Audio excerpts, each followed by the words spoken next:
Olá, tem uma pergunta no direito penal que parece simples, mas que na verdade é uma daquelas que pode definir o rumo de um processo inteiro. A pergunta é: quando exatamente um crime é considerado cometido? Saber isso define qual lei vai ser usada e se uma pessoa vai responder como maior ou menor de idade. Parece fácil, né? Mas é uma das maiores armadilhas em provas de concurso. Hoje a gente vai desvendar de uma vez por todas o tempo do crime.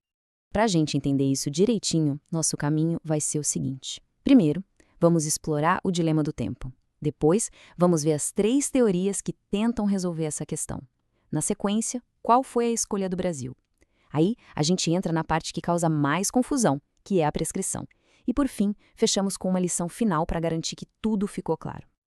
Então vamos lá, direto para a raiz do problema. O que acontece quando o ato de alguém, a ação, e a consequência desse ato acontecem em momentos diferentes? Podem ser dias, meses, às vezes até anos de diferença.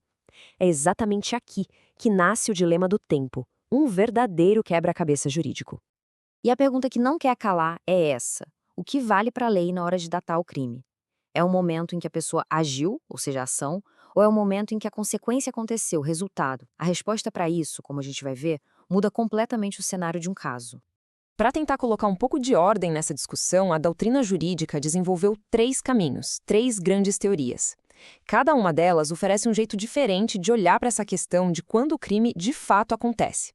Entender essas 3 visões é o primeiro grande passo para dominar o assunto. Vamos olhar com calma para esse quadro aqui. A primeira é a teoria da atividade. Para ela é simples. O crime acontece no momento da conduta, seja uma ação ou uma omissão. Ponto. A segunda é a teoria do resultado. Essa já diz que o crime só se concretiza lá na frente, no momento da consumação, do resultado. E, por fim, a teoria mista, que, como o nome diz, tenta juntar as duas coisas, considerando o crime praticado nos 2 momentos. A grande questão é, qual dessas o Brasil adotou? Pois é, o Brasil não ficou em cima do muro. A nossa legislação fez uma escolha bem clara, adotando uma dessas teorias como a regra oficial. E essa decisão, claro, afeta a aplicação da lei penal no país inteiro. E a resposta está aqui, preto no branco, na letra da lei.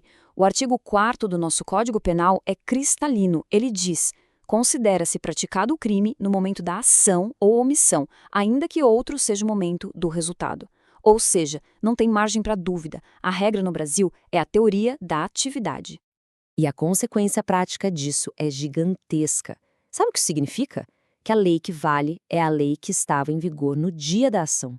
E mais importante ainda, a idade e as condições da pessoa que cometeu o ato são avaliadas com base no dia da ação e não no dia em que o resultado aconteceu. Isso cria uma coerência importante entre o ato e a lei daquela época. Para isso ficar bem claro, nada como um exemplo. Imagina a seguinte cena. João, com 17 anos e 11 meses, atira em Maria. Infelizmente, a Maria vem a falecer alguns dias depois, mas, nesse meio tempo, o João fez 18 anos. E aí? Ele responde como adulto ou como menor? Pela teoria da atividade, o crime aconteceu no momento do tiro. Naquele dia, ele tinha 17. Portanto, ele vai responder de acordo com o Estatuto da Criança e do Adolescente. Certo. Até aqui parece que está tudo resolvido, né? Mas é agora que a gente chega no ponto mais delicado, a maior fonte de erros em provas. A confusão que muita gente faz entre o tempo do crime e a prescrição. Entender essa diferença é o que separa quem acerta a questão de quem erra. Então, muita atenção aqui. A gente acabou de ver que, para definir o tempo do crime, o Brasil usa a teoria da atividade. Só que, para começar a contar o prazo da prescrição, que é o tempo que o Estado tem para punir, a lei usa uma lógica completamente diferente. Esse quadro aqui resume a história toda e é o ponto-chave. Olha só, à esquerda, para o tempo do crime, a gente usa a teoria da atividade. O foco é na ação. Já à direita, para o início da prescrição, a regra é outra. É a teoria do resultado. O foco é na consumação. Ou seja, o reloginho da prescrição só começa a rodar a partir do dia em que o resultado de fato acontece. Gravar essa diferença é fundamental. Ok, para a gente ter certeza de que essa ideia principal ficou bem guardada, vamos a um teste rápido, bem no estilo de prova de concurso. De acordo com o Código Penal, quando se considera que o crime foi praticado? Pense um pouquinho na regra geral que a gente acabou de ver. E a resposta correta, exatamente como está na lei, é no momento da ação ou omissão, ainda que outro seja o momento do resultado. Se essa foi a resposta, perfeito. O conceito mais importante de hoje foi assimilado. E agora, para a gente fechar com chave de ouro, vamos para a nossa lição final, um resumo dos pontos essenciais, aqueles que precisam ficar na memória para não ter mais erro. Então, vamos lá, recapitulando. Primeiro ponto-chave. Falou em tempo do crime, a regra no Brasil é a teoria da atividade. Foco na ação.